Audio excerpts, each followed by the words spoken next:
நண்பர்கள் அனைவருக்கும் என்னுடைய அன்பான பணிவான வணக்கம். என் பெயர் ஜான். நான் ஒரு குடிநோயாளி. எல்லாம் வல்ல இறைவனோட அருளாலையும் தோழர்கள் இணைந்து செயல்படுவதால் நான் பெற்றுக்கொள்ளக்கூடிய அனுபவம் தந்து நம்பிக்கையாலையும் இன்னைக்கு ஒரே ஒரு நாள் நான் குடிக்கல தெளிவா மன நிறைவா அமைதியாவாக என்னாலான எல்லா முயற்சிகளையும் செய்து கொண்டிருக்கின்றேன். நண்பர் தேவா குறிப்பிட்டது போல கோயம்புத்தூர் ஒருங்கிணைப்பு மனசாட்சியின் தீர்மானத்தின் அடிப்படையில இரவு 9:30 to 10:30 நடத்திட்டு இருக்க இந்த ஆன்லைன் மீட்டிங்ல 24 hours a day 24 மணித்துளிகள் ஒரு நாள் அப்படின்ற புத்தகத்துல இருந்து ஒவ்வொரு நாளும் ஒவ்வொரு பக்கமாக எடுத்து வாசித்து விளக்கம் பார்த்து கலந்தாய்வு இருக்கின்றோம். தொடர்ச்சியாக இன்னைக்கு நாம வந்தடைந்திருக்கிற பக்கம் ஜூலை மாதம் 19ஆம் நாள். முதல்ல அந்த ஜூலை 19 சிந்தனையை வாசிச்சுட்டு அதற்கப்புறமாக அதோடைய விளக்கத்துக்கும் கலந்தாய்வுக்கும் கடந்து செல்வோம். ஜூலை 19 சிந்தனையை வாசிப்பதற்கு நண்பர் தேவா அவர்களை அன்போட பணியோடு அழைக்கிறேன். ஓகே தேவா, ஜூலை 19. தேங்க்யூ. தேங்க்யூங்க சார். 24 மணித்துளிகள் ஒரு நாள், ஜூலை 19. ஏஏ தோழமையின் இன்றைய சிந்தனை.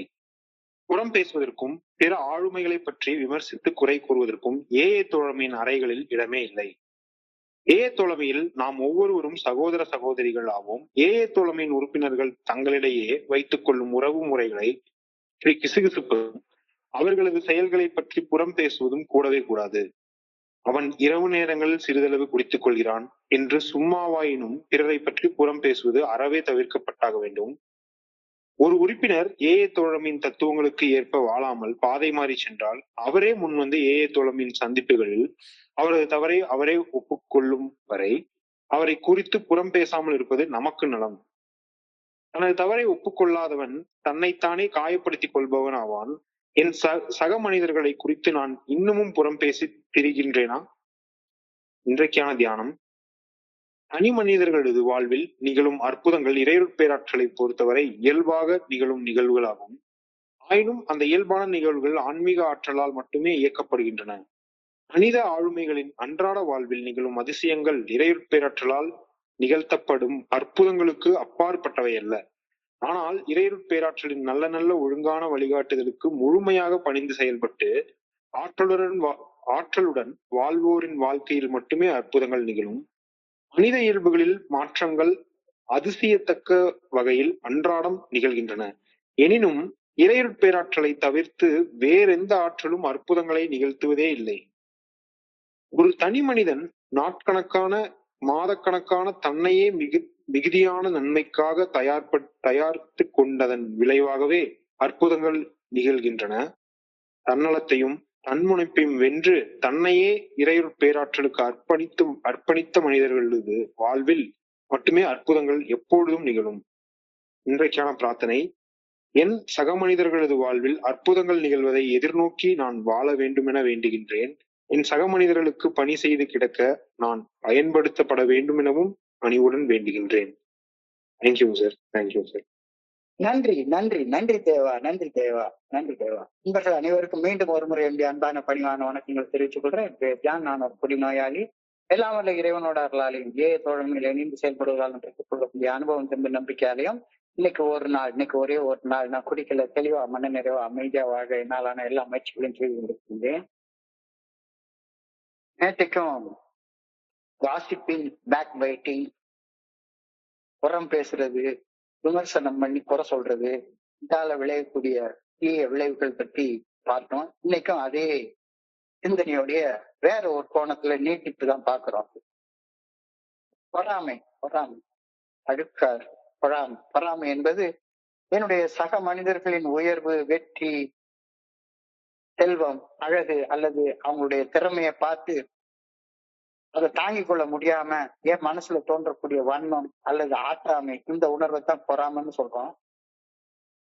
பிறர் சிறப்பாக இருப்பதை விரும்பாத வயிற்றெரிச்சல், அது பொறாமை. இந்த வயிற்றெரிச்சல்ல நான் செய்யறது பெரும்பாலும் என்ன பண்றேன்? புறம் பேசுறேன். அவங்க இல்லாத நேரத்துல அவங்கள பத்தி பேசுறேன், விமர்சனம் பண்ணி குறை சொல்றேன். தோழமையில யாராச்சும் புதுசா வர நண்பர்கள் புறம் பேசுறது, குறை கூறி விமர்சனம் பண்றது இத பார்த்தாங்கன்னா அவங்களுக்கு மறுபடியும் சாராய கடையில இருக்கிற ஞாபகம் தான் வரும். ஏன்னா சாராய கடையில தண்ணி அடிச்சுக்கிட்டோம்னா நம்ம பண்ற வேலையை புறம் பேசுறது மட்டும்தான். புறம் பேசுறது, காசிப் பண்றது. விமர்சனம் பண்றது, குறை பண்றது, அவன் சரியில்லை, இவன் சரியில்லை, நாடு சரியில்லை, அரசியல் சரியில்லை, மதம் சரியில்லை, மத தலைவர்கள் சரியில்லை, நண்பன் சரியில்லை, பொண்டாட்டி சரியில்லை அப்படின்னு புறம் பேசுறது. இதுதான் சாராய கடையில பெரும்பாலும் நடக்கும். இதே புறம் பேசுறத, குறை போய் சொல்லி விமர்சனம் பண்றத நான் புதுசா ஏஐல வந்து இணைஞ்சப்ப பார்த்துட்டேன்னா, எனக்கு ஏஐ தோழமையில அடிப்படையில் நம்பிக்கையே வந்திருக்காது. நிச்சயமா நல்ல கொஞ்சம் ஆழமா யோசிச்சு பார்ப்போமே. புறம் பேசுறவங்க, குறை சொல்றவங்க, அப்கோர்ஸ் அது ஒரு தவிர்க்க முடியாத நேரங்கள்ல சில நேரத்துல நம்மளும் புறம் பேசுறோம், குறை சொல்றோம். ஆனா அதே பொழப்பா வச்சுட்டு இருந்தோம்னா, அதனாலதான் பிளவு ஏற்படுது, சண்டை வருது, குழுக்கள் உடையுது, இதெல்லாம் பண்ணுது. சோ புறம் பேசுவதும், குறை கூறி விமர்சனம் செய்வதையும் புதிய நண்பர்கள் ஏஐ தோழமையில பார்ப்பாங்கன்னா, அவங்களுக்கு ஏஐ தோழமையில மேல அடிப்படை நம்பிக்கை வரவே வராது. நம்பிக்கை இழப்பு என்ன பண்ணும்? ஏஐக்கு வந்தோம், இங்கேயும் சரியில்லையா, இங்கேயும் சாராய கடை மாதிரி உட்கார்ந்து வள வள வள வளன்னு பேசிக்கிட்டே இருக்காங்க அப்படின்னு தோணுச்சுதானா, செயல்படுறதுக்கு ஒரு திட்டமே அவங்க கண்டுபிடிக்கல அப்படின்னு சொன்னா மறுபடியும் என்ன செய்ய போவாங்க? குடிக்கத்தான் போவாங்க. இப்போ புறம் பேசுதலும், குறை கூறி விமர்சனம் செய்வதும் ஏஐ தோழமை நண்பர்களுக்கு இடையில் பிரிவினையை உண்டாக்கும். நிறைய குழுக்கள் உடையிறது என்ன காரணம்னு பாருங்க. கால்வாசி நேரம் இந்த புறம் பேசுறதும், குறை சொல்லி விமர்சனம் பண்றோம்னா இதான் ஏஐ தோழமையில விரிசலை உண்டாக்குது, பிரிவினையை உண்டாக்குது. குறை கூறி விமர்சனம் பண்றதும், புறம் பேசுறதும் ஒரு தனி நபரின் குணநன்மைகளை கொச்சைப்படுத்தி அவருடைய ஆளுமையை கொலை செய்யற மாதிரி ஒரு கேரக்டர் அசாசினேஷன் சொல்லுவாங்க. எவ்வளவு பெரிய ஆளா இருந்தாலும் சரிதான், அவரை பத்தி அவருடைய கேரக்டரை அசாசினேட் பண்ணி படுகொலை செஞ்சு போட்டுரு. இப்ப நான் 30 வருஷம் ஆளு, அவர் அப்படி எப்படிப்பட்ட ஆள் தெரியுமா? இன்னும் பொண்டாட்டி கூட ஒன்னா சேரல, அவர் அப்படி ஆக்கும், இவர் இப்படி ஆக்கும், அவரு மாத்திரையான மாத்திரையை போட்டுக்கிறாரு, மாத்திரையை போட்டல தூக்கம் வராது அவருக்கு. இது மாதிரி எத்தனையோ வகையான புறம்பேசு. இது வந்து என்ன, ஒரு மனுஷனுடைய கேரக்டர் அசாசினேட் பண்ற மாதிரி, ஆளுமையை கொலை செய்யக்கூடிய ஒரு செயலாகத்தான் அது இருக்கும். Gossip and criticism are described as polite form of murder of character assassination. Gossip and criticism are described as polite forms of murder and criticism. இப்போ ஒருத்தனை கொலை பண்ணிட்டு போயிடலாம், அவனுடைய நல்ல பேரை கொலை பண்ணணும்னு முயற்சி பண்றது வந்து அது கடைசியில பூமராங் மாதிரி என்னையே தான் வந்து தாக்கும். நேற்றுக்கே பார்த்த மாதிரி ஏஐ தோழமைங்கிறது டைட்டானிக் மாதிரி ஒரு சொகுசு கப்பல் கிடையாது. ஏஐ தோழமைங்கிறது நம்முடைய உயிரை காப்பாற்ற, நம்முடைய உயிரை செத்துக்கிட்டு இருக்கிற நம்ம உயிரை காப்பாற்றிக் கொள்ள நாம் ஏறி இருக்கக்கூடிய உயிர் காக்கும் படகு, லைஃப் போட். இந்த உயிர் காக்கும் படகுல இருந்து கொண்டு இருக்கும்போது அங்க உட்கார்ந்து புறம் பேசிட்டு, வதந்திகளை பரப்பி கொண்டு, ஒருவரை குறை கூறி விமர்சனம் செய்து கொண்டு இருக்கிறது நம்முடைய உயிருக்கு ஆபத்தாக முடிக்கணுங்க. கொஞ்சம் யோசிச்சு பாருங்க அப்படின்னு சொல்லி மறுபடியும் நேற்றுக்கு சொன்ன கருத்தையே இன்னைக்கு வேற ஒரு கோணத்துல பாக்குறாங்க. அடுத்தவனை சாவடிச்சுன்னா கடைசியில உன் சாவு உனக்கு சீக்கிரம் வந்துடும். அடுத்தவன நல்ல பேரை பார்க்காம பொறாமையில புறம் பேசிட்டே உட்கார்ந்துருக்கிறது, குறை கூறி விமர்சனம் பண்ணிட்டே உட்கார்ந்துருக்கிறது, இது வந்து அதுக்கான இடம் கிடையாது. அவனாச்சும் புது நண்பர் பார்த்தான்னா சரிதான், என்னடா 30 வருஷம் சோபன்றான் இவன் உட்காந்து இன்னொரு 30 வருஷம் சோபர் நண்பரை பார்த்து அவன் அப்படி இவன் இப்படின்னு சொல்லி பேசி தலையிறான்னு அப்படின்னு பார்த்தாங்கன்னா அவங்க ஏஐ மேல நம்பிக்கை இழப்பு உண்டாயிரும். நம்பிக்கை இழப்பு ஒரு புதிய நண்பரை மீண்டும் கொடுத்து கொண்டே விட்டுரும். அது அவருடைய உயிருக்கே ஆபத்தாக முடியலாம். இன்னொருத்தன் உயிரை குடிக்கிறதுக்கு நீ காரணமா இருந்தேன்னா உன் உயிர் எடுக்கிறதுக்கு எவ்வளவு நாள் ஆகும்?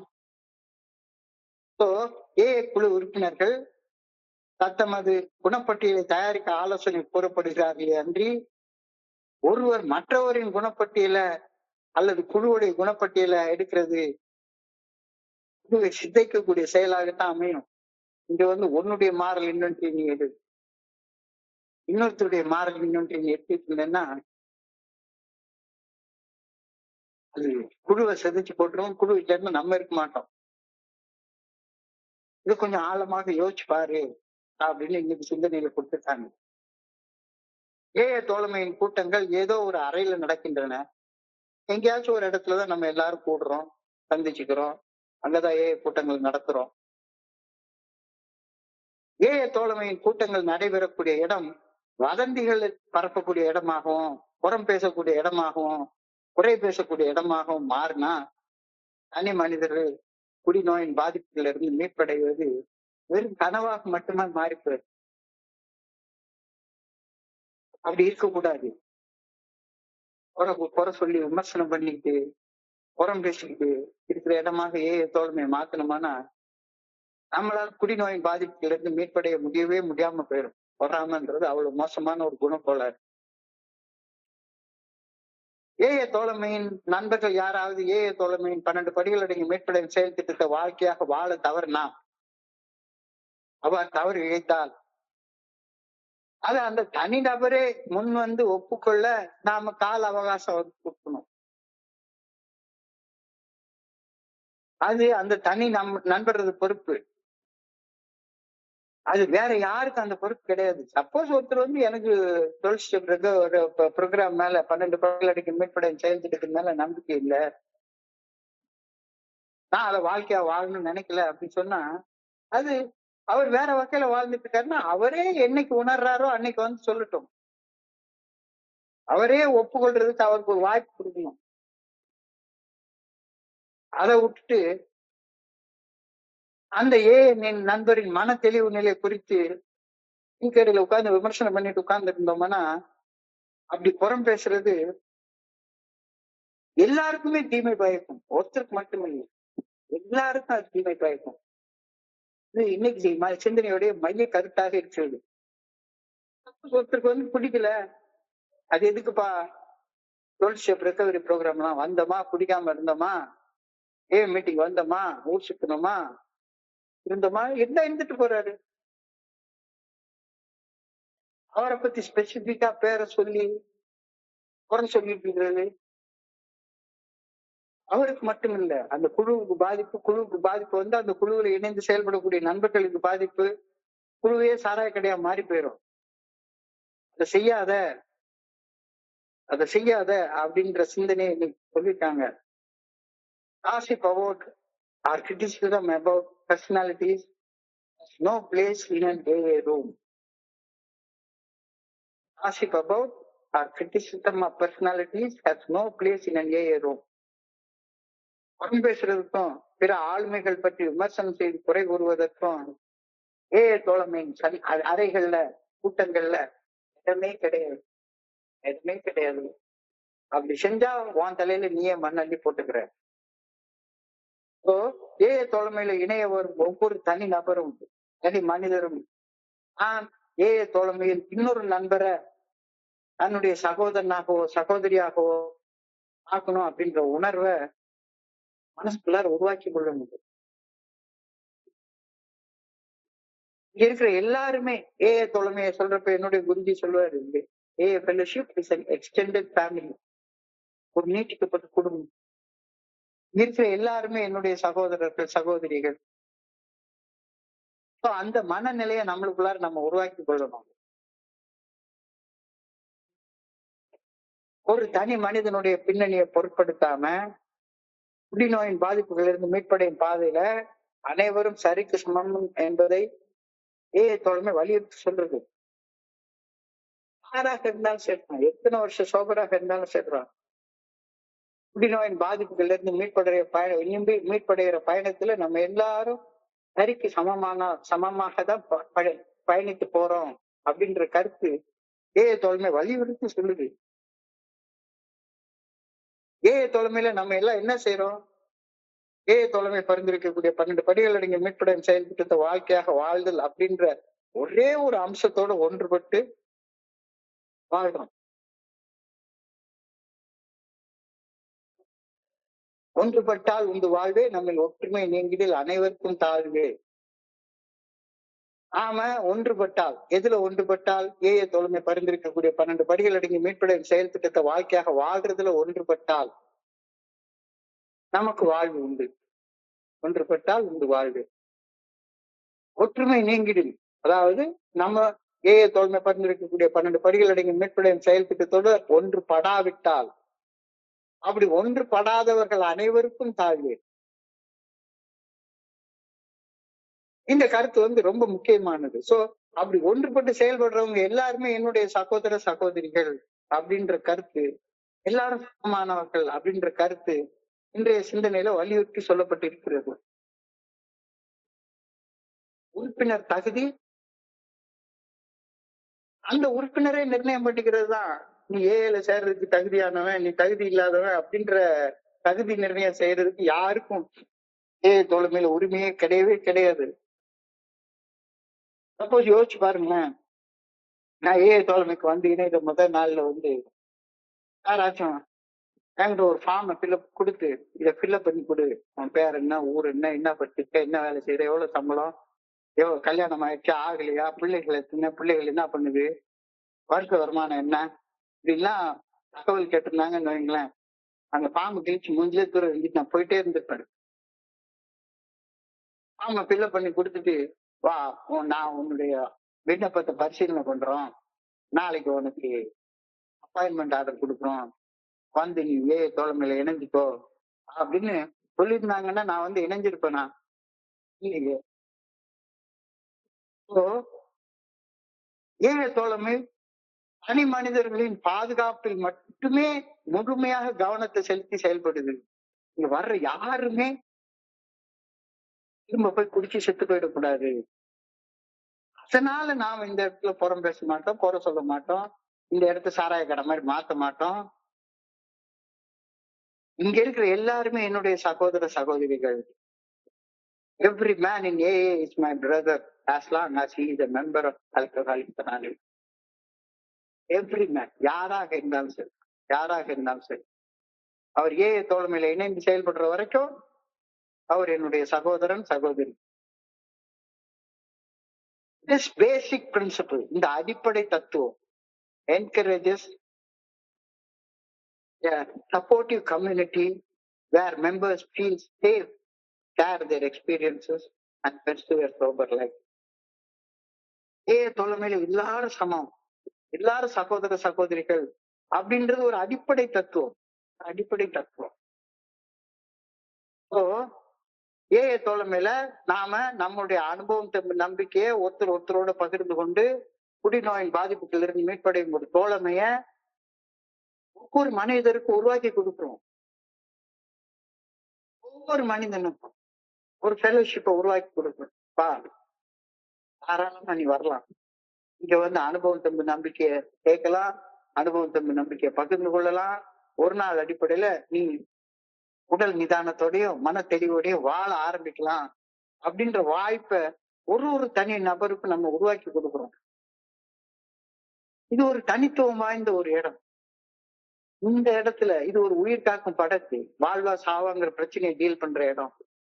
இந்த இடத்துல உட்கார்ந்துட்டு புறம் பேசுறது, குறை சொல்றது, அமைப்பு ரீதியாக ஒரு நடவடிக்கை எடுக்கிறது, சண்டை போட்டுக்கிறது கூடவே கூடாது.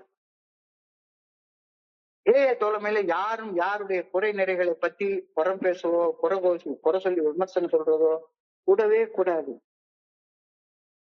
We ought not to gossip about the relationship of any man or woman in AA. யாரை பத்தி எந்த குறையும் சொல்லக்கூடாது. குறை சொன்னா என்ன விளையும் அப்படின்னு சொல்லி பார்த்துட்டாங்க. இவ்வளவு நாள் ஏல பயணிச்சதுக்கு அப்புறமாக இன்னும் இந்த புறம் பேசுற அந்த புறம்போக்கு புத்தியை நான் உடல அப்படின்னு சொன்னா புதுசா வர்றவங்க என்ன நினைப்பாங்க? இந்த இடத்துல போய் உட்கார்ந்து அப்படியே சாராய கடை மாதிரி இருக்குடா, சாராய கடையில உட்கார்ந்து புறம் பேசிட்டே உட்கார்ந்துருப்போம். தண்ணிய போட்டுக்கிட்டா ஏதோ ஒரு சப்ஜெக்ட பத்தி எடுத்து அங்க இல்லாத ஒரு மனுஷனை பத்தி பேசி பொழுத போட்டு அரட்டை அடிச்சு வீணாக்கி வச்சுட்டு இருக்கோம். So we ought not to gossip about the relationship of any man or woman in AA. பண்றது கேரக்டர் அசாசினேஷன். ஆளுமே கொலை பண்றதுக்கு அர்த்தமாகும், படுகொலை பண்றதுக்கு அர்த்தமாகும். ஒரு தனி மனிதனது குணநலன்களை அடிப்படை ஆளுமை படுகொலை செய்யப்படுவது என்பது அந்த தனி மனிதனுடைய நற்பெயருக்கோ அல்லது அவரது நம்பகத்தன்மைக்கோ சேதம் விளைவிக்கிறத நோக்கி மேற்கொள்ளக்கூடிய ஒரு திட்டமிட்ட தொடர்ச்சியான முயற்சியாகும். நிறைய நேரங்கள்ல இந்த மாதிரி விஷயங்களை நாம ரொம்ப சர்வசாதாரணமா ஈடுபட்டுறதுனால ரொம்ப நாள் ஈடுபட்டிருக்கேன். பல வருட காலங்கள். மூத்த நண்பரை பத்தி யாராச்சும் ஒருத்தரை பத்தி ஸ்டெப் பேசினாங்கன்னா போதும், அவங்களை டீ கடையில வச்சு பிச்சு பீராஞ்சு பாத்துடுறது. எவ்வளவு நாள் அதை செஞ்சிருக்கேன். குணநலம் சீர்குலைப்பு என்பது ஒரு மனிதன் தனக்குத்தானே தோண்டிக் கொள்ளக்கூடிய புதைக்குழி ஆகும், மரணக்குழி ஆகும். உனக்கு நீயே ஒரு கல்ற கட்டிட்டு குழியை நோண்டி வச்சுக்கிற. புறம் பேசுறதுங்கிறதுக்கு அப்படி ஒரு பேரைத்தான் நீ கொடுத்துருக்காங்க. அடுத்தவனுடைய கேரக்டர் நீ அசாசினேட் பண்ணா, அடுத்தவனுடைய ஆளுமையை நீ படுகொலை பண்ணா, நீ செத்த பிறகு புதைக்கிறதுக்கு உனக்கே இப்பவே ஒரு குழியை தோண்டி வச்சுக்கிற. அதை செய்யாத. ஒரு தனி மனிதன் இறையறட் பெறாட்டுல நல்ல ஒழுங்கான வழிகாட்டுதலுக்கு பணிந்து செயல்பட்டு வாழாவிட்டால் அதற்கான விளைவை அந்த தனி மனிதன் அனுபவிக்க போறாரு. இது இறையறட் பெறாட்டில் விதிச்ச விதி, இது இறையறட் பெறாட்டு நியமிச்ச நியமம். சப்போஸ் யாரு வேணாலும் சரிதான், சொல்லலாமே ஒழிஞ்சு ஒரு குறிப்பிட்ட மனிதர் இன்னதை செய்யறாரு, இவர் உட்பட மாட்டாரு, இவரெல்லாம் தோல்மைக்கு தேவையே இல்லை அப்படின்ற ரீதியில பகிர்ந்து கொள்றது. ஒரு மனுஷன் கடவுளுடைய நல்ல ஒழுங்கான வழிகாட்டுதலின்படி பணிந்து செயல்பட்டு வாழாவிட்டால் அதற்கான பலனை அந்த மனுஷன் அனுபவிக்க போறாரு. அது கடவுள் விதிச்ச விதி, கடவுள் நியமிச்ச நியமம். அப்ப இறையருட் பேராற்றல் செய்ய வேண்டிய வேலைய, இறையருட் பேராற்றல் செய்ய வேண்டிய பணிய நான் செய்வது எனக்கு நானே ஒரு மரணக்குழியை தோண்டி கொள்றதாகும் அப்படின்ற கருத்தை நீ சொல்றாங்க. அடுத்தவனை ஜட்ஜ் பண்றது, இவன் எல்லாம் சரியில்லை, இவன் எல்லாம் மோசமானவன், இவனுடைய செயல்பாடு சரியில்லை அப்படின்னு இன்னொரு மனுஷனை குறை சொல்லி குத்தம் சொல்றது எனக்கு நானே ஒரு சாவுக்குழியை வெட்டிக்கிறது சமானமானது. கடவுள் செய்ய வேண்டிய வேலையை நாள்ல செய்யறேன், அடுத்தவனை ஜட்ஜ் பண்றது. ஒரு தனி மனிதன் தான் செய்த தவறுகளின் உண்மையான தன்மையை தானே உணர்ந்து மனமும் ஒப்புக்கொள்ள வேண்டும் அப்படின்னு தோழமை நம்புகின்றது. யாருக்கும் ஆணை போட முடியாது, அதெல்லாம் வேண்டவே வேண்டாம். என்னைக்கு தோணுதோ அன்னைக்கு செய். தவறுகளின் உண்மையான தன்மையை ஒப்புக்கொள்றது அந்தந்த தனி மனிதன் செய்ய வேண்டிய வேலை. அந்த தனி மனிதன் தானே மனமும் ஒப்புக்கொள்ள வேண்டும் அப்படின்னு தோழமை நம்புகிறது. யாரும் யாருடைய தவறுகளின் உண்மையான தன்மைய தன்னுடைய சக மனிதர்களுக்கு சுட்டி காட்ட கூடவே கூடாது. ஸ்டெப் எடுக்க, ஃபோர்த் ஸ்டெப் எடுக்க, கான்செப்ட்னா நீ கடவுள் மாதிரி. கடவுள்னா என்ன பண்ணுவாரு? வாயை மூடிட்டு உட்கார்ந்து இருப்பாரு. அதானே கடவுள். என்னுடைய குருஜி அழகா கேட்பாரு, கடவுளுக்கு பிரசாதத்தை படைக்கிறோம், உணவை படைக்கிறோம். நாம சாப்பிடுற உணவை கடவுளுக்கு படைக்கிற நேரத்தை அந்த உணவு பிரசாதமா மாறுது. என்னைக்காச்சும் கடவுளுக்கு ஒரு 10 கொலக்கட்டை எடுத்து படைச்சிருக்கோம். கடவுள் அந்த 10 கொலக்கட்டையில 2 கொலக்கட்டை எடுத்து தின்னுட்டாருன்னா மறுபடியும் அடுத்த நாள் கடவுளுக்கு படைப்போமா என்ன? அவர் திங்க மாட்டார் அப்படின்னு நமக்கு தெரியும். அது மாதிரி பேசாம இரு, நீ பேசாம இரு. வாய் மூடிட்டு அடுத்தவனை ஜட்ஜ் பண்ற வேலை நம்ம வேலை கிடையாது. யாருடைய தவறையும் சுட்டி காட்டுறதுக்காக நீ படைக்கப்படல. ஒன்னே நீ அகத்தாய்வு செய்து உன்னுடைய தவறுகளின் உண்மையான தன்மையா கடவுள் சாட்சியாக ஒரு மனுஷன் முன்னால ஒப்புக்கொள்றதுக்காக தான் நீயே படுற. அடுத்தவனுடைய தவறை சுட்டி காட்டி நீ இந்த தப்பு செய்யற, அந்த தப்பு செய்யற அப்படின்னு அவங்க கூட வாக்குவாதம் பண்றதுக்காக நான் தொலைமைக்கு வரல. முதல்ல உன் கண்ணுல இருக்கிற மரக்கட்டையை தூக்கி தூர போடு. உன் கண்ணுல இருக்கிற மரக்கட்டையை எடுத்து எரி. அப்பொழுது உங்களுடைய சகோதரன் கண்ணுல உள்ள ஒரு தூசி தெரியும். உன் கண்ணு இவ்வளவு பெரிய உடன் லாக வச்சிருக்க, கண்ணே தெரியல உனக்கு. நீ அடுத்தவனை தப்பு தப்பு தப்பு தப்புன்னு சொல்லிக்கிட்டே இருக்கிற. So, என் சக மனிதர்களை தீர்ப்பிடுவதற்கு முன்னால என்னை நானே அகத்தாய்வு செய்து என்னை பத்தி நான் தெரிஞ்சுக்கணும். தோழமையில வர்றது நான் அடுத்தவங்களை பத்தி தெரிஞ்சுக்கிறதுக்காக வரல, என்னை பத்தி தெரிஞ்சுக்கிறதுக்காக, எனக்கிட்ட இல்ல அழுக்க நான் அகற்றி சுத்தம் பண்றதுக்காக. குற்றும் விரலால் எதிரியை காட்டி சுட்டி காட்டி குற்றம் கூறுகையில் மற்றும் 3 விரல்கள் உந்தன் மார்பை காட்டுதடா. அடுத்தவனை குத்து சொல்றதுனால ஒரு குத்தம் நீ சொன்னா 3 மடங்கு குத்தம் நீ பண்ணிட்டு இருக்க அப்படின்றத புரிஞ்சுக்கோ. If a man or woman is not living up to the AA principles or has got a slip, it's up to him or her to stand up in a meeting and say so. If they don't do so, they are only hurting themselves. உன் வேலை இல்ல, உன் வேலை இல்ல. உன்னுடைய வேலையை நீ பார். நான் இதை செஞ்சேன், நான் இதை செஞ்சேன், நான் இதை செஞ்சேன், அதை மட்டும் சொல்லு. நீ இதை செய்யல, நீ இதை செய்யல அப்படின்னு ஒரு நாள் சொல்லாத. நான் செஞ்சேன்னு எத்தனை தடவை வேணாலும் சொல்லு, எத்தனை தடவை வேணாலும் சொல்லு. நீ இதை செய்யல, நீ இதை செய்யல, நீ எப்படி வாழல அப்படின்னு பேசுறது புறம் பேசுறதுக்கு என்ன ஆயிடும். செய்யவே செய்யாத. Judge not and be not judge. தீர்ப்பிடாதே, தீர்ப்பிடாது, யாரையும் தீர்ப்பிடாது. தீர்ப்பிட்டால் நீ தீர்ப்புக்கு ஆளாக்கப்படுவ. நான் இவ்வளவு நேரம் பேசின விஷயங்களை கருத்தில் கொண்டு புறம் பேசி திரியும் என் சக மனிதர்களை குறை கூறி விமர்சனம் செய்வது தொடர்ந்து வந்தால் அச்செயலால் நான் என்னை நானே காயப்படுத்திக் கொள்கிறேன் தான் அர்த்தம். இவ்வளவு வருஷம் ஆனதுக்கு அப்புறமாகும் சில பேர் சாட்டையால தன்னைத்தானே அடிச்சு கொண்டு பிட்டை வைப்பாங்க. ஒண்ணு நீயே காயப்படுத்திட்டு தோழமையில இது பண்ணிட்டு இருக்கிற. இவ்வளவு சொல்லியாச்சு, இன்னமும் புறம் பேசிட்டு சக மனிதர்களை புற கூறி விமர்சனம் சொல்லிட்டு தொடர்ந்து செயல்பட்டு கொண்டு வந்தால் அந்த செயல் ஒன்னதான் காயப்படுத்துது அப்படின்றது உனக்கு புரியலையா அப்படின்ற கேள்வி கேட்கிறாரு. If I continue gossiping and criticism, I am only hurting myself. புறம் பேசியும் அடுத்தவங்களை குறை சொல்லியோ விமர்சனம் பண்ணிட்டு இருந்தா நான் என்ன செய்யறேன்? இல்ல நானே காயப்படுத்துகிறேன். நீயே காயப்படுத்திட்டு இருக்கியா? இந்த கேள்வி உனக்கு நீயே கேட்டுக்கோ. Do I talk about other members behind their back? பிறரது முதுகுக்கு பின்னால இன்னமும் புறம் பேசிட்டு புரியுதுன்னா டீ கடையிலையோ அல்லது வேற எங்கேயோ எனக்கு முன்னால இருக்கிற மனுஷனை விட்டுட்டு என் முன்னால இல்லாத மனுஷனை பத்தி என் முன்னால இருக்கிற மனுஷன்கிட்ட இன்னமும் புறம் பேசிட்டு அலைஞ்சிட்டு இருக்கேன்னா, இன்னமும் புறம் பேசிட்டு அலைஞ்சிட்டு இருந்தேன்னா தியானத்துக்கு கடந்து போகும். எவ்வளவு மோசமான வீணா போன குடிகாரனையும் உயர்ந்த மனிதனாக மாத்துறதுக்கு கடவுளால முடியும். எவ்வளவு மோசமான நிலைமையில இருந்தாலும் சரி,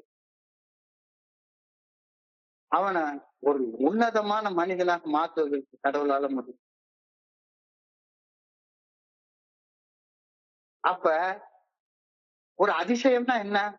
ஏடு கெட்ட ஒரு மனுஷனை, என்ன மாதிரி அம்மா செத்து போன அன்னைக்கு பொணமா கிடந்த ஒரு மனுஷனை இன்னைக்கு உயிரோட எழுப்பி ராத்திரி 9:30 மணிக்கு இந்த மாதிரியான ஆன்மீக விஷயங்களை பேசுற அளவுக்கு உயர்த்தி இருக்கிற ஒரு விஷயத்த அதிசயம் அற்புதம் அப்படின்னு சொல்லலாம்னா அது அதிசயம் அற்புதத்துக்கு என்னதான் அர்த்தம்?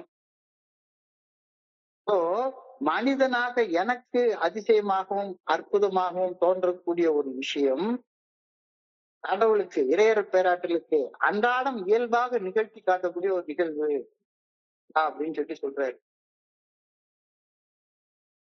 ஒன்னால முடியாது, ஒன்னால எவனையும் புனிதரா மாத்தலாம் முடியாது. ஆனா கடவுள் நினைச்சா எவரை வேணாலும் புனிதரா மாத்த முடியும். அப்ப எனக்கு நானே செய்து கொள்ள முடியாத விஷயங்களை இறைவன் எனக்காக செய்கின்றார். மனிதனாகிய எனக்கு அதிசயமாகவும் அற்புதமாகவும் தோன்றக்கூடிய ஒரு விஷயம் இறையறு பேராற்றலுக்கு அன்றாடம் நடக்கக்கூடிய ஒரு சாதாரண விஷயம்.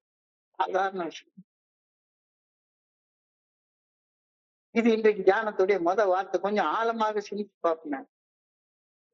நான் தானே ஜட்ஜ் பண்ணிட்டு இருக்கேன், இவெல்லாம் உருப்பிட மாட்டான், இவன் இன்னைக்கு இவன் இப்படி இருப்பான்றது எனக்கு நல்லா தெரியும், நான் தான் எல்லாத்துலயும் அப்படியே கடவுள்கிட்ட இருந்து நேர தலையில இருந்து பிறந்தவன் நானு, இவன் எல்லாம் உருப்பிட மாட்டான், இவெல்லாம் வாழ்றதுக்கு ஒண்ணுமே கிடையாது அப்படின்னு நினைச்ச மனுஷன் இன்னைக்கு ராமாயணத்தை எழுதுறாரு, மகாபாரதத்தை எழுதுறாங்க. ஒவ்வொரு ரிஷிகளுக்கும் ஒரு மூலத்தை எடுத்து பார்த்தோம்னா எங்கேயாச்சும் ஒரு மோசமான நிலைமையில இருந்து தான் புறப்பட்டு வந்திருப்பாங்க. நதி மூலம் ரிஷி மூலம் பார்க்க கூடாது சொல்லுவாங்க. அற்புதங்கள் அதிசயங்கள் என்பன இயற்கை விதி மீறல்கள் அல்ல, இயற்கைக்கு புறம்பாக நடக்கிறது தான் அதிசயம் நான் நினைச்சிட்டு இருக்கேன். எத்து போனவன் உயிரோட எழுப்புறது அது அதிசயம் நினைச்சிட்டு இருக்கேன். இல்ல, அதிசயங்கள் என்பவை இயற்கையின் ஒழுக்கத்திற்குள் செய்யப்படும் ஆன்மீக சக்திகளின் விளைவுகள் ஆகும் அப்படின்ற கருத்து சொல்றாரு. செத்து போன ஒரு வாழ்க்கையை வாழ்ந்துட்டு இருக்கிறவன ஒரு உயிரோட்டம் உள்ள வாழ்க்கையாக மாத்துறது ஒரு அற்புதம் தானே. அற்புதங்கள் அதிசயங்கள் என்பன இயற்கையின் விதிகளுக்கு மீறிய செயல்கள் அல்ல, மாறாக அவை இயற்கையின் ஒழுக்கத்திற்குள்ளார செய்யப்படும் ஆன்மீக சக்திகளின் விளைவாகும்.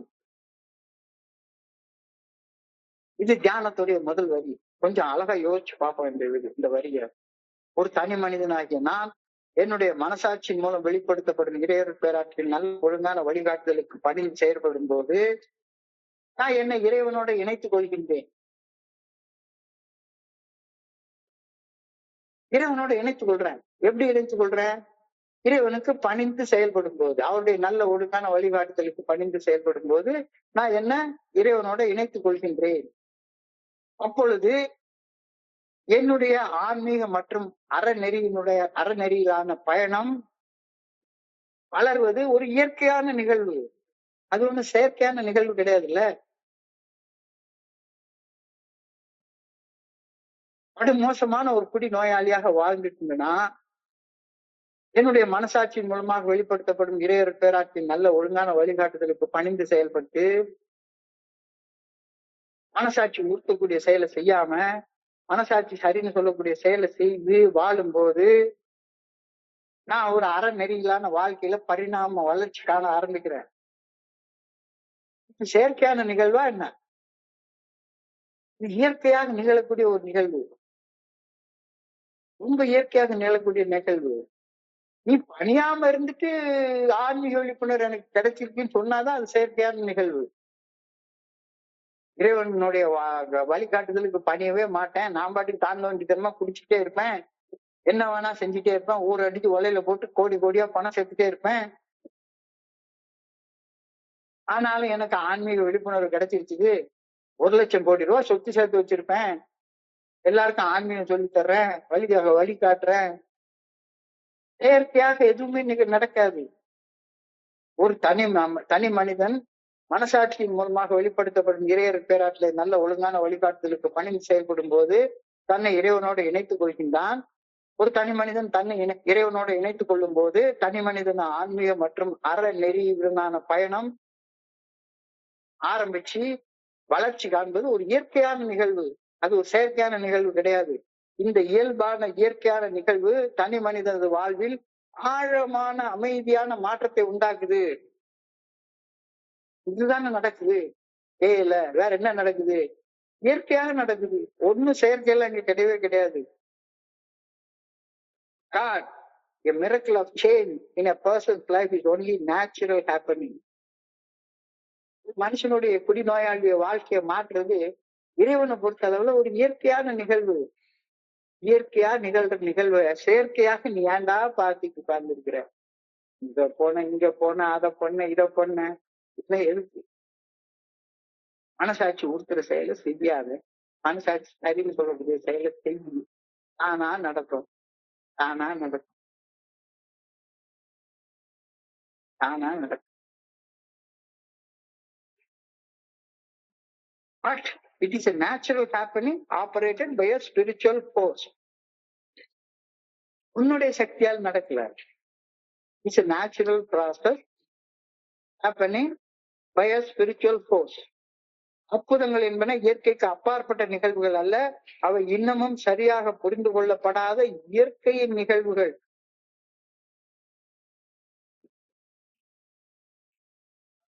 இன்றாட மாற்றத்தை பார்க்கிறோம், அற்புதம். இதா இன்னைக்கு எங்க வீட்டுல ஒரு செடியை வச்சு லேசா தண்ணி ஊற்றி விட்டு வச்சுட்டு இருந்தோம். அந்த செடியில இருந்து ஒரு பூ பூத்துருக்கு. அன்றாட மாற்றங்கள், அதிசயங்கள், அற்புதங்கள். இந்த அதிசயத்திலேயே அற்புதத்திலேயே வளர்ச்சியின் சக்தி இருக்கு, வளர்ச்சியின் ஆற்றல் இருக்கு, உள்ளுக்குள்ளார இருக்கு. இந்த ஆற்றல் ஒவ்வொருத்தரும் பெறக்கூடிய அணுகக்கூடிய மாற்றம் தான். இது ஒண்ணும் தனி மனுஷனால பார்க்க முடியாத, விவரிக்க முடியாத ஆற்றல் மாற்றம் எல்லாம் கிடையவே கிடையாது. ஆனா எல்லாமே எதால? இறையர் பேராற்றலால மட்டும்தான் நடக்குது, மனுஷனுடைய சக்தியால இல்ல. இறைவனுக்கு பணியாத எவனுக்குள்ளாரையும் மாற்றங்கள் ஏற்பட வாய்ப்பே கிடையாது. There is no miracles in personalities, too marvelous to be an everyday happening. யாருடைய வாழ்க்கையிலையும் அதிசயங்கள் நிகழும்.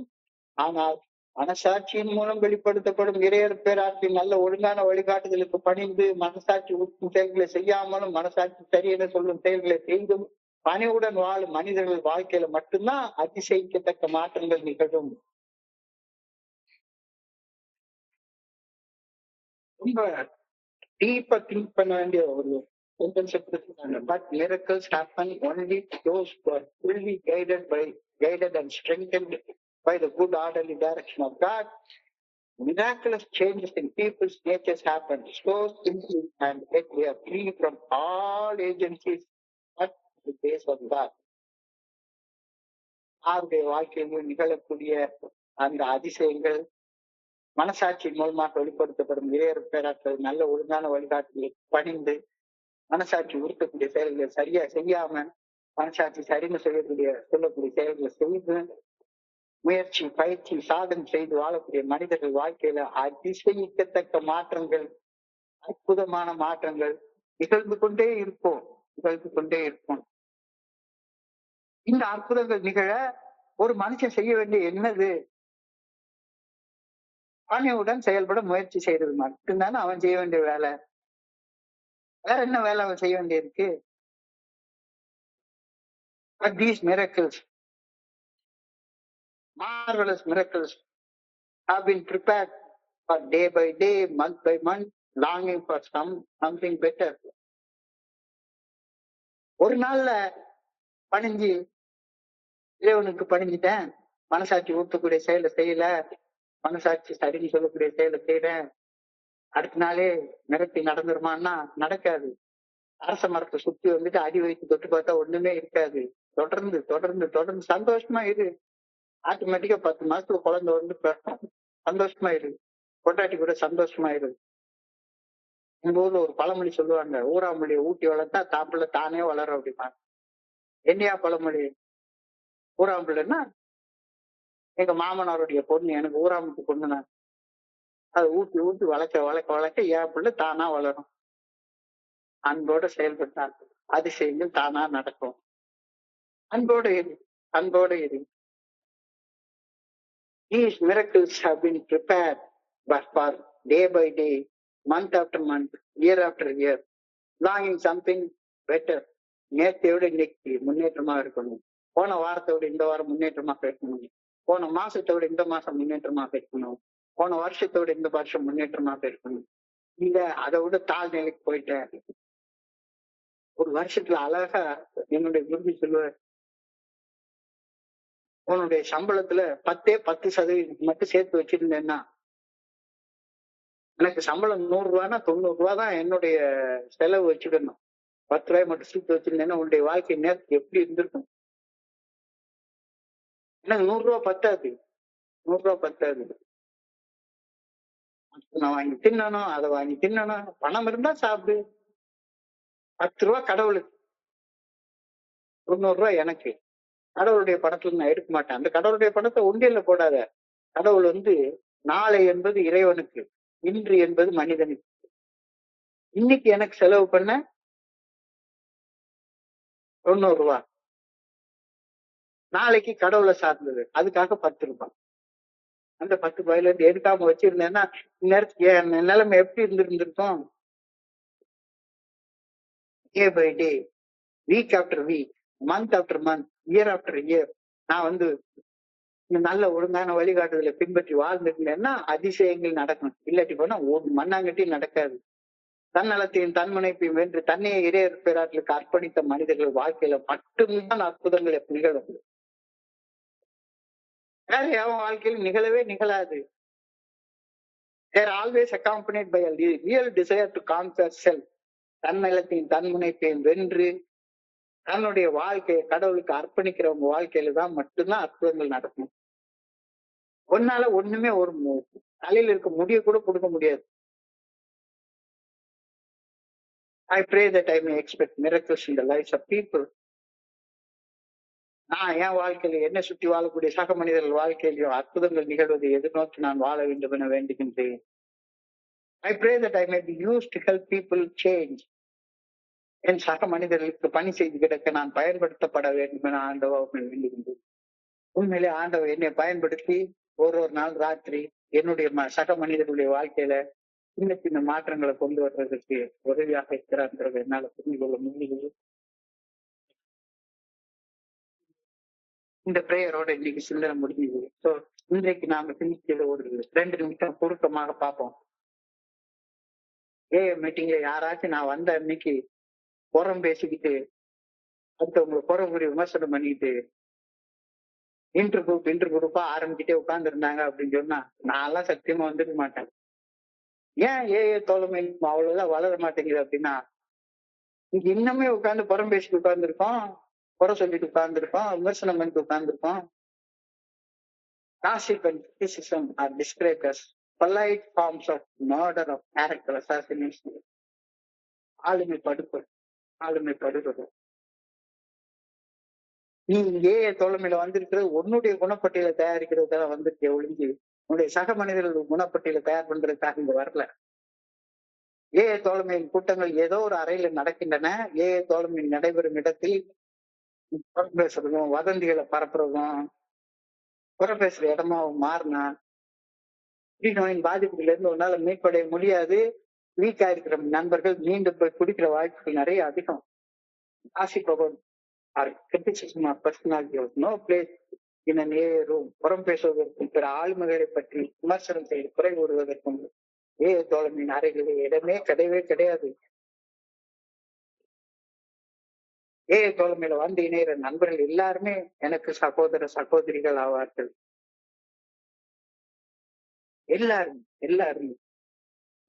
எல்லாருமே சமமானவர்.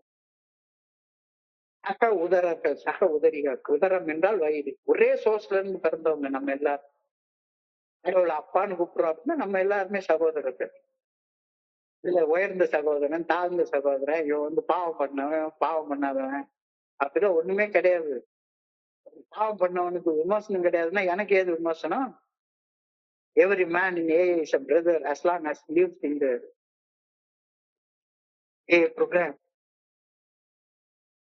This basic principle, அதாவது எல்லாரும் ஏஏல சமமானவர்கள் அப்படின்ற அந்த பிரின்சிபல், அந்த தத்துவம் is a supportive community where a member feels safe to share his experience and pursue a sober life. தோழமையில யாருடைய குறைகளை பற்றி புறம் பேசவோ குறை கூறி விமர்சனம் செய்யவோ கூடவே கூடாது. We ought not to gossip about the relationship of anybody. ஒரு நண்பர் ஏயுடைய பாதையை வாழல அப்படின்னு சொன்னா சரிதான். இறைவனுடைய நல்ல ஒழுங்கான வழிகாட்டுதலை பின்பற்றி வாழல, மனசாட்சி பணிஞ்சு வாழல அப்படின்னா அதுக்கு அவர் பதில் சொல்ல போறாரு. அவரை நீயா இந்த இதாக்கி அவருடைய பிரச்சனையை உன் பிரச்சனையா மாத்திக்கிற. இறையர் பேராற்றல் செய்ய வேண்டிய பணியை நான் செய்வது எனக்கு நானே ஒரு மரணக்குழியை தோன்ற சமமானதாகும். ஒரு தனி மனிதன் தான் செய்த தவறுகளின் உண்மையான தன்மையை தானே உணர்ந்து தானே மனம் வந்து ஒப்புக்கொள்ள வேண்டும் என்று தோழமை கூறி நம்புகின்றது. யாருக்கும் உதவி எல்லாம் செய்யாதீங்க. நான் 4th ஸ்டெப் ப்ரிப்பேர் பண்ண உதவி செய்யறேன், 5th ஸ்டெப் ப்ரிப்பேர் பண்ண உதவி செய்யறேன். அப்படி நீ செஞ்சேன்னா உன் மரணக்குழிய நீயே தோண்டிக்கிறேன்னு அர்த்தமாயிடும் அப்படின்ற கருத்து இன்னைக்கு சொல்லப்படுகிறது. முதல்ல உன் கண்ணுல உள்ள மரக்கட்டை தூர போடு. அப்ப அடுத்தவங்க கண்ணுல இருக்கிற பூச்சி உங்களுக்கு தெளிவாக தெரியும். If a man or woman is not living up to the AA principles or has a slip, it is up to him to stand up in a AA meeting and say so. So don't say so. அவங்களை hurt பண்ணிக்கிறாங்க. அந்த hurt ஆண்டவன் தயார் பண்றதுக்கு அவங்களுக்கு ஒரு இது கொடுப்பான்.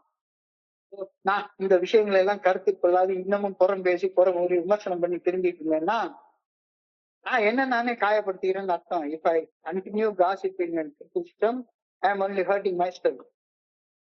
என்னை நானே காயப்படுத்திட்டு இருக்கிறேன்னா அப்படின்ற கேள்வி இருக்கிறார். Do I talk about other members behind their back? முதலுக்கு பின்னால இன்னும் புறம் பேசி தெரிந்து கொண்டு இருக்கின்றேனா அப்படின்னா தியானத்துக்கு போ. புனிதனே ஒரு அதிசயம், அற்புதம். எப்பேற்பட்ட கேடுகட்ட மனுஷனையும் புனிதனாக மாற்ற கடவுளுக்கு சக்தி வந்தது. இந்த மாற்றம் அன்றாடம் தினசரி நடந்துட்டே இருக்குது. அதிசயங்கள் அற்புதங்கள் என்பது இயற்கை விதிகளுக்கு முரண்பட்டவை அல்ல, இயற்கை விதிகளின் மீறல்கள் அல்ல, மாறாக அவை இயற்கையின் ஒழுக்கத்திற்குள் செயல்படும் ஆன்மீக சக்திகளின் விளைவு ஆகும். எல்லாம் ஒழுக்கமாக இயங்கிட்டு இருக்குது. நான் எனக்கு அஸ்ட்ரானமியில நம்பிக்கை இருக்க வேண்டுமா எனக்கு தெரியாது. ஆனா அஸ்ட்ராலஜி இல்ல நம்பிக்கை இருக்கா எனக்கு ரொம்ப தெரியாது. ஆனா அஸ்ட்ரானமி ஒவ்வொரு கோளும் இந்த வான மண்டலத்தில் இருக்கக்கூடிய நட்சத்திரங்கள் எல்லாமே ஒரு குறிப்பிட்ட ஒழுக்கத்தோட இயங்குகின்றன அப்படின்றதுல சந்தேகமே கிடையாது. அதிசயம், அற்புதம். ஒரு தனிநபர் மனசாட்சியின் மூலம் வெளிப்படுத்தப்படும் இறையர் பேராற்றின் நல்ல ஒழுங்கான வழிகாட்டுதலுக்கு பணி செயல்படும் போது தன்னை இறையர் பேராற்றுடன் இணைத்துக் கொள்கின்றார். அப்பொழுது தனி மனிதனுக்கு ஆன்மீக மற்றும் அறநெறியுடனான பயணம் ஆரம்பிக்கின்றது. இது ஒரு இயற்கையான நிகழ்வு, ரொம்ப இயற்கையான நிகழ்வு. இதை போய் செயற்கையாக நீ செய்யாத. The miracles of change in a person's life, only a natural happening. But that natural happening is operated by a spiritual force, not by a human force. என்பன இயற்கைக்கு அப்பாற்பட்ட நிகழ்வுகள் அல்ல, அவை இன்னமும் சரியாக புரிந்து கொள்ளப்படாத இயற்கை நிகழ்வுகள் தான். அன்றாட மாற்றங்கள் என்ன அற்புதம் தான். காலையில விடியுது, அதோட அற்புதம் என்ன இருக்கு? நானும் ஒவ்வொரு வகையில வளர்ச்சி கண்டுட்டே இருக்கோம். 20 வருஷத்துக்கு முன்னால என்னைக்காச்சும் நம்ம கனவு கண்டோமா இப்படி ஒரு ஃப்ரீ கான்பரன்ஸ் கால்ல உட்கார்ந்து நம்ம எல்லாம் இப்படி பேச முடியும் அப்படின்னு இந்த அற்புதத்தை எல்லாம் கனவு கண்டோமா? இன்னும் 10 வருஷம் கழிச்சு என்ன நடக்கும்? வாட்ஸ்அப்ன்ற ஒண்ணு நம்ம கண்டுபிடிச்சோமா? தகவல் தொடர்பு இவ்வளவு முன்னேறம், இவ்வளவு இன்ஃபர்மேட்டிவ் டெக்னாலஜி இப்படி முன்னேறம் அப்படிலாம் கண்டுபிடிச்சோமா? ஒரு 50 ரூபாய் எடுக்கிறதுக்கு போன்ல பேங்க்ல எவ்வளவு பெரிய கியூல நின்றுட்டு இருந்தோம். இன்னைக்கு எல்லாமே எவ்வளவு எளிமையாக்கப்பட்டிருக்கின்றன. எல்லாம் அற்புதங்கள் இல்லையா? There is no miracle in personalities too marvelous to be an everyday happening. இது கடவுளுடைய அன்றாட நிகழ்வு. ஆனா யாருடைய வாழ்க்கையில அதிசயங்கள் நிகழும்? மனசாட்சியின் மூலம் வெளிப்படுத்தப்படும் இறையர் பேராற்றலின் நல்ல ஒழுங்கான வழிகாட்டுதலுக்கு படிந்து மனசாட்சி உறுத்தும் செயல்களை செய்யாமலும் மனசாட்சி சரியான செயல்களை சொல்லக்கூடிய செயல்களை செஞ்சா போதும், அற்புதம் நடக்கும். இந்த அற்புதம் நடக்க அன்றாடம் நீ பயிற்சி சாதகத்தை ஒரு நாள் இல்ல, ஒரு வாரம் இல்ல, ஒரு மாசம் இல்ல, ஒரு வருஷம் இல்ல, தொடர்ந்து செஞ்சுட்டே இரு. அற்புதங்கள் நடந்துட்டு இருக்கோம். அந்த அற்புதங்கள் நடக்கிறதுக்கு என்னோட ஒரு பெரிய சாட்சி யாருமே கிடையாது. செத்து போயிட்டு இருக்கிற மனுஷன் இன்னைக்கு இவ்வளவு பெரிய வேலைகளை சர்வ சாதாரணமா என்னால செய்ய முடியுது. தன்னலத்தையும் தன்முனைப்பையும் வென்று தன்னையே இறையர் பேராற்றலுக்கு அர்ப்பணித்த மனிதர்கள் வாழ்வில அற்புதங்கள் நடக்கிறது தவிர்க்கவே முடியாதது. They are always accompanied by a real desire to conquer self, surrender one's life to God. இதுக்காக பிரேயர் பண்ணு. I pray that I may expect miracles in the lives of people. என் சக மனிதர்கள் வாழ்வில் அற்புதங்கள் நிகழ்வதை நான் எதிர்நோக்கி வாழ வேண்டும் என வேண்டுகின்றேன். I pray that I may be used to help people change. என் சக மனிதர்களுக்கு பணி செய்து கிடக்க நான் பயன்படுத்தப்பட வேண்டும் என ஆண்டவா உண்மை பணியோடு வேண்டிக் கொள்கின்றேன் அப்படின்னு இன்னைக்கு பிரேயரோட சிந்தனையை முடிச்சிருக்காங்க. இன்றைய சிந்தனையை படிக்கிறப்ப என் மனதை கருத்து இந்த சிந்தனைகளை கூட பகிர்ந்து கொள்ள இந்த நல்ல வாய்ப்பை உருவாக்கி கொடுத்த இந்த குழுவிற்கு என்னுடைய மிக பணிவான நன்றிகள் தெரிவித்துக் கொள்றேன். பொறுமையோட கேட்ட ஒவ்வொரு நண்பருக்கும் என்னுடைய பணிவான நன்றிகள். இந்த இரவு பொழுது நண்பர்களுக்கு இனிமையான இரவாக அமையணும் இறைவனை பணியோட வேண்டிக் கொள்கின்றேன். நன்றி நன்றி நன்றி நன்றி. வாழ்க வையகம், வாழ்க வளம். Thank you so much, thank you so much, thank you so much.